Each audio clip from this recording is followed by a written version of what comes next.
Hello everyone, I Assistant Professor Pragati Shetty from Department of Microbiology, KG Somaya College. In this online lecture, we will study about the developmental biology, and in that topic, we will be focusing on the study models such as the Xenopus laevis. So it is a frog model, okay, and which is a very important for studying various research fields and research areas such as the genomics, toxicology, then the developmental biology, cellular biology, microbial molecular biology, okay, neurobiology, and it can also use to study some of the model for human diseases, because the genome of the xenopus resembles very similar genome from the human, and that is why we can compare and we can use this model for the research purposes. Okay, so you can see here a picture of the Xenopus laevis, the frog model, okay, and which has been used extensively as a laboratory research animal, mostly in the field of vertebrate embryology.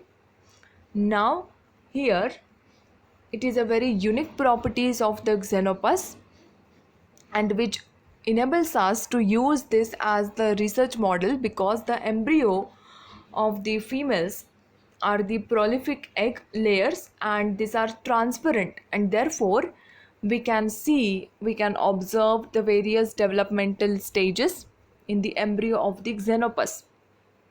Okay, and therefore it is very easy to observe the development of the embryo. Now we will see certain comparison between the various types of the model research models. Now the red ones that are indicated as the red color boxes, which are not coming under the proper levels of the study or any research.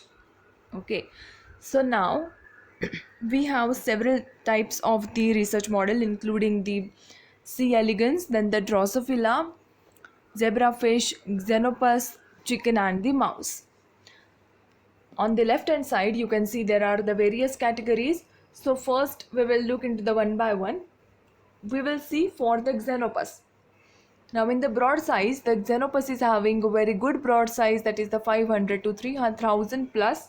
Okay, enables us to good field for the research. Cost per embryo is also low for xenopus. The high throughput multi-well format screening also possible for the xenopus. Then access to embryos. Now we can access to embryos of the xenopus very easily, and along with that even we can do any manipulations or any dissections or any injections in insertions of various proteins, nucleic acids, then the whole nuclei we can insert into that embryo, and we can check the expression of our desired protein or our desired nucleic acid into this model. Okay, then it is also very easy for maintaining the xenopus, because we just have to maintain the proper aquatic conditions. Then next, the micro manipulation of embryos. Yes, very good. Just now we discussed that we can inject or we can dissect several proteins or nucleic acids from it. Okay, then the genome is also a complete genome of the xenopus is known, is mapped. Then genetics in the xenopus is fair. Okay, then knockdowns genes such as the RNAi, that is the inverted RNA expression, and the morpholons morpholinons are good, and then transgenesis expression in the xenopus is also coming into the good level of the studies. Then in the evolutionary disease to human, xenopus will come into the intermediate level. Okay, the mouse in case of the evolutionary disease to human will come to very close. Okay, except this property, if we look into the other property, then the xenopus is the only research model, okay, we can see in this table, which has coming under the very good criteria for the study and for using it for the research purposes, right? Then the Xenopus is important because it is hardy, it is fully aquatic and therefore easy to maintain, right? Then it produces eggs year round. Eggs are a reliable and flexible material for research. Embryos are very good, right? Just now we discussed it are the transparent embryos. Then genetically similar to the humans. The Xenopus is genetically similar to the human, therefore it is a good model for studying the human expressions of the proteins and also studying the human diseases. Now we see several important features that makes the Xenopus embryos and the eggs very outstanding tool for the studying and for using as the research model. Now first, the embryos tolerate extensive manipulation, right? For example, single cell dissection, the germs layer dissection, then the tissue transplantation. We can also transplant any tissues into the embryo of the Xenopus. Then after that we can also inject the materials such as the nucleic acid, proteins. Then cell fate of each early embryonic cell is known, okay, and therefore that will allow the targeted gene knockout, knockdown and overexpression studies. If we know the expressions of the genes already, then it is very easy, right? It will be very easy for studying the expression of the knockout genes, then overexpression studies or any targeted gene studies. Then eggs and the embryos will provide abundant source for the high throughput biochemical studies, okay? So we can use it also for the biochemical pathways and the biochemical studies. Then along with this, the oocytes of the Xenopus also plays the very important role, because see, the Xenopus oocytes are the which are the cell-free extracts made from the Xenopus oocytes are the premier in the vitro systems for studying of the fundamental aspects of the molecular biology or the cell biology. Then Xenopus oocytes are a leading system for studies of the ion transport channel and the channel physiology. Okay. Along with this also, Xenopus oocytes are widely used as the environmental toxicology model. Okay. They can be used in assays, the environmental toxicology. Then the large scale genetic screens has identified genes in the Xenopus which are involved in the diverse developmental and the physiological processes.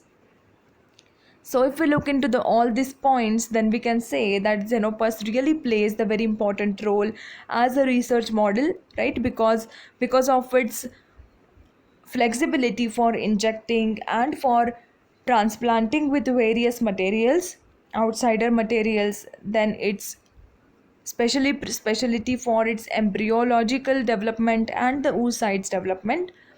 So this makes us to use the Xenopus as the model for our research purposes, right? For studying the various aspects, for studying the human diseases expressions. So this is about the Xenopus laevis, okay? Why we study the Xenopus, right? Now we will look into the life cycle of the Xenopus. How the Xenopus will come into the mature form, that we will see. So you can see in this picture the Xenopus life cycle, okay, starting with the egg. So in this type of the fertilization of the egg of the Xenopus will be fertilized outside, okay? It is the exterior fertilization, which means the female will lay down the eggs. After that, the sperm will be excluded from the male, and then it will be the exterior mating, we can say, Okay, and then after that the sperm and the female will be fused, female egg will be fused, the egg will be fertilized with the repeated cleavage. Okay, then after the 3 hours it will turn into the blastulation stage. What is the blastula? It is the basically a structure will composed with the number of the cells. Okay, and that will be responsible for developing into the gastrulation. Okay, so the blastula is developing after the 3 hours after the egg is getting fertilized, right? So we can say the blastula, you can see it is a hollow sphere of the cells, or we can call it as the blastomeres. Okay, cells in the blastula called as the blastomeres, which has produced during the embryo development. Okay, now the cells of the blastula produces an epithelial layer called as the blastoderm. Okay, then after this it will produce the gastrula. It will give rise to the gastrulation. Now we will see what is the gastrulation. Gastrulation is developing after 7 hours after the blastula formation. Okay, now the gastrulation is very crucial process, or a very important process, we can say.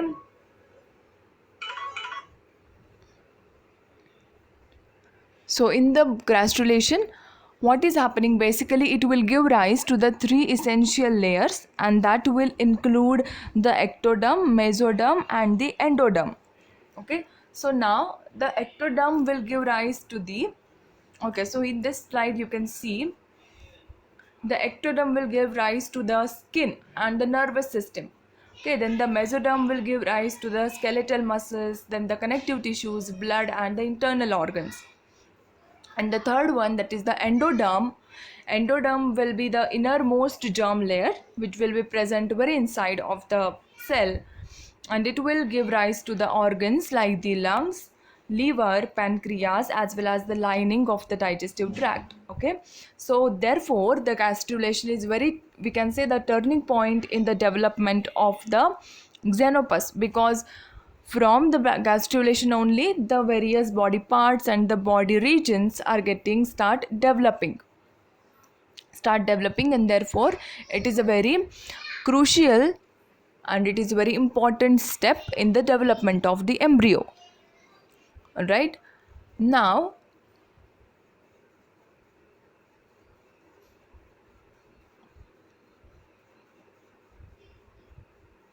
after this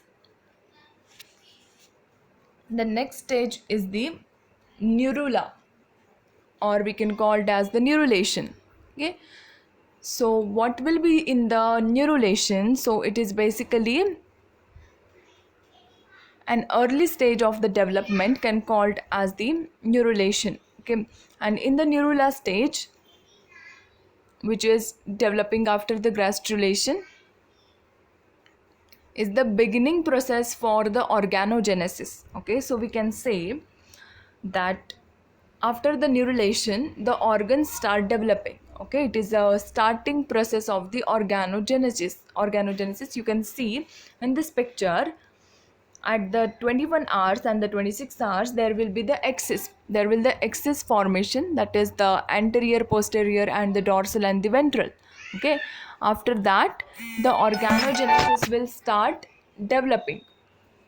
Okay, so the neurulation or the neurogenesis is the process for, or the beginning process for the organogenesis. Now in the neurulation the neural tube will be formed. Okay, then there are the two types of the neurulation. In most common of the animals there are two types, first primary and the secondary. In the primary neurulation there will be the inward folding of the neural plate, okay, to produce the neural tube, and in the secondary neurulation the neural tubes is forms via the medullary cord.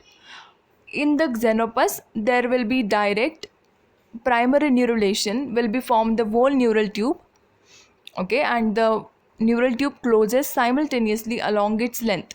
That means once the whole organogenesis is developing, and the simultaneously the neural tube will also close at the desired time. Okay, so this is about the neurulation, which is the beginning process of the organogenesis.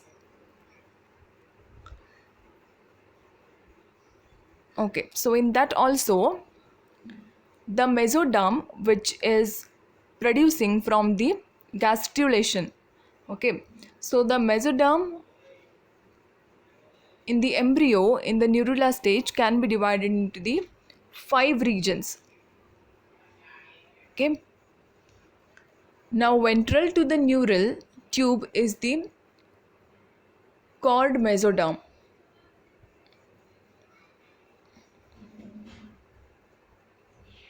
Lateral to the either side of the neural tube, see, ventral to neural tube is the cord mesoderm, lateral is the paraaxial mesoderm, okay, then the intermediate is the intermediate mesoderm, and the fourth region is the lateral plate mesoderm, and the fifth one is the head mesenchyma. Okay, now the anterior portions of this mesoderm, which means the starting anterior portions of this mesoderm, will develop into the regions of the head, and the posterior will be developed into the tail. This is important points. The anterior portions will develop into the head, and the posterior will be developed into the tail, right? Therefore we called the starting regions as the anterior region, and the behind region we called it as the posterior regions. Okay, now in the Xenopus laevis, the transition from the gastrula to the neurula also involved the morphological changes.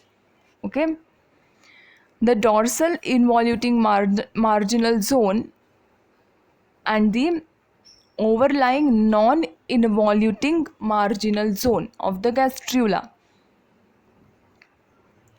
Okay, so similarly here also the head will be developed and the tail will be developed. Okay, so after this, after the neurulation, then the tadpole will be occurred. The formation of the tadpole will be takes place. So in the while producing or while turning into the tadpole, what will be the steps? So first, after the neurulation, the axis formation will be there, right? Because the neurulation is the beginning of the organogenesis. So first, the posterior dorsal axis will be separated or will be distinct. Posterior and the dorsal axis. Okay, you can see in this picture the ventral and the dorsal and the anterior and the posterior. So look into the below last one figure. The ventral point or the ventral axis is the one where the sperms are entered. Okay, sperms got attached onto the egg. That point it called as the ventral axis, and the dorsal axis it is called as the opposite one. It will contain the Neurocup center, right? That we will study also. So this is the ventral part and this is the dorsal part, and then later on it will be developed into the ventralized embryo and then dorsalized embryo. Similarly, you can see in this picture the anterior one is the above part and the posterior one is the below part. Okay, so now coming back to the life cycle, first the posterior dorsal will be developed or will be differentiated. After that,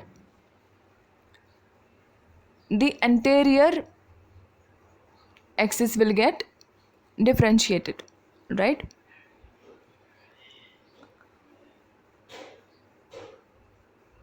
posterior, anterior, and then dorsal and ventral. Okay, and like this the whole formation and the whole body is get starting the developing. So each organ gets developed. Okay, the brain, then the spinal cord, okay, the lungs, then digestive tract, eyes. So like this that will be producing into the tadpole, and then that tadpole after 12 months it will turn into the mature Xenopus laevis frog. Okay, so in these stages we can study the development of the embryo. Okay, we can study the embryological stages. We can easily observe the embryological stages development into this Xenopus, because the embryo is transparent. That is why we are able to observe these developmental stages. Okay, so now after this, now we saw the gastrulation will produce 3 germ layers. Okay, now after that in the endoderm, what are the genes that are present or that plays the important role?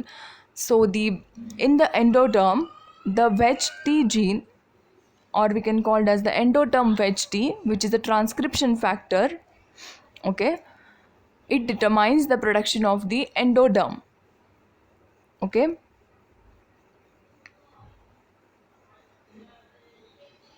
then after that the mesoderm will be with the help of the TGF beta. These are also the transcriptional proteins. Okay, the TGF beta, this will be helping for producing the mesoderms. Okay, so these are the various genes that will be responsible, right?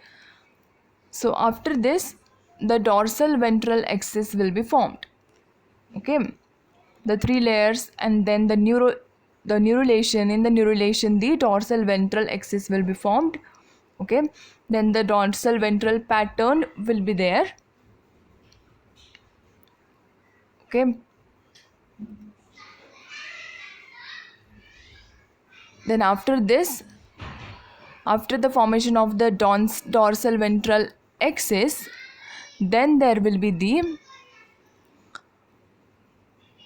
anterior and the posterior axis and the anterior posterior patterning. So in that the Spemann organizers, now we have 2 group of cells, or the 2 parts. One is the Newcopp chamber, which is the dorsal one, and the cell called as the organizer cells. So now these 2 points are also very important. Okay, now that we will see one by one. So first, if we look into the Newcopp chambers, okay, so this Newcopp center is basically responsible for the development of the dorsal blastopore lip. Okay, so this dorsal axis or the dorsal part will be developed or will be transcribed with the help of the Newcopp center. So Newcopp, why the name has given as this? Because it was discovered or experimented by the scientist named called as the Peter Newcopp. So what he did, he and his colleagues carried out an experiment where he removed that dorsal or the removed the equatorial cells. Okay, the mesoderm, he removed the mesoderm from the blastula. Okay, and now he observed that if any other cells can carry out the production of the mesoderm, just as the ectoderm and the endoderm, so he observed that neither the endoderm nor the ectoderm was responsible for producing any mesodermal tissues, and therefore then he concluded that the dorsal most cells of the blastula, okay, dorsal cells are only responsible for the mesoderm or the further production of the mesoderm tissues, and therefore this experiment was carried out with this from the scientist called as the Newcopp, and therefore it has been called as the Newcopp center. Okay, and this is capable for inducing the organizer cells. These organizer cells are the present in the embryo. Now if we look into this molecular biology of the Newcopp center, then what are the genes that are responsible? So first is the Xenopus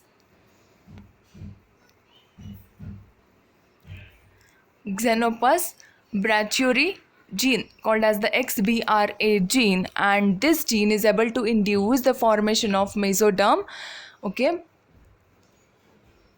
just now we see the Newcopp center, that is the dorsal axis, which is developed by the mesoderm, and the genes will also now act for mesoderm, right? So therefore the XBRA gene is induce the formation of mesoderm by causing the presumptive mesodermal cells, okay, expression. Now the whole induction is not studied till yet, but we can say that XBRA protein is the transcription factor and which activate the genes, okay, which activate the genes that is responsible for producing the mesoderm proteins, right? And once the mesoderm proteins get activated, translated, then the mesoderm will carry out the dorsal axis development. All right, now along with this XBRA gene, there is another gene called as the beta catenin. Okay, so it is the first a multifunctional protein, okay, which can act as the anchor cell for the cell membrane, okay, or the cell membrane cadherin. The beta catenin is also a nuclear transcription factor, and in the Xenopus models or in the embryo of the Xenopus, the beta catenin will start to accumulate in the dorsal regions, right? Now we are studying the Newcopp chamber. Newcopp chamber is totally related to the dorsal axis, and therefore beta catenin will begin to accumulate in the dorsal regions. Okay, so first it will accumulate in the dorsal region, and then it will cover the both Newcopp center and organizer regions, and the organizer cells that we were talking was also start developing from this chamber only. All right, now we saw the XBRA and the beta catenin, right?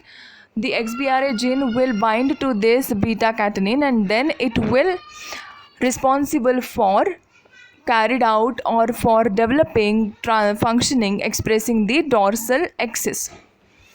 Okay,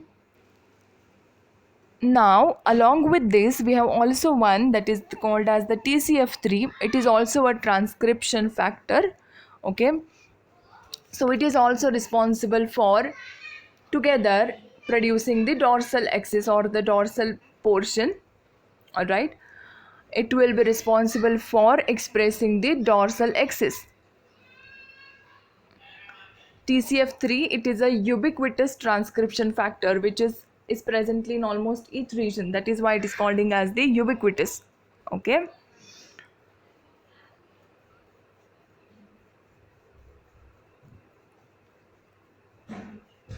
Then this is about the Newcopp chamber. Okay. Now we will look into that organizer cells. So what are those?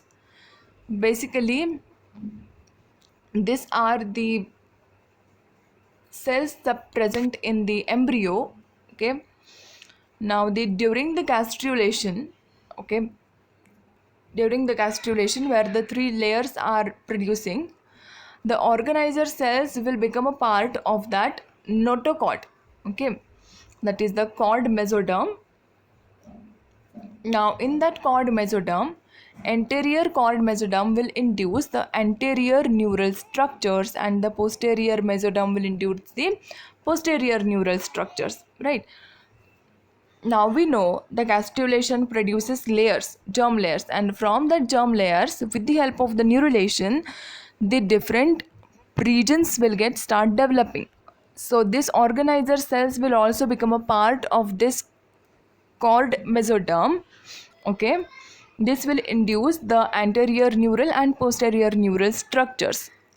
Okay, now this organizer cells has been discovered by the Spearman's. It is a name of scientist, and therefore it is also can be called as the Spearman organizer. Okay, now this organizer has certain various important functions. Okay, such as it has the ability to become the dorsal mesoderm, right? Just now we saw it will become the part of the mesoderm, dorsal mesoderm, that is the cord mesoderm. Okay, now it has the ability to dorsalize surrounding mesoderm into the lateral mesoderm. Okay, it is also has the ability to dorsalize the ectoderm into the neural ectoderm. Ability to initiate the movements of gastrulation, that is the development of into the germ layers. So it is also has the ability to initiate that development of germ layers also.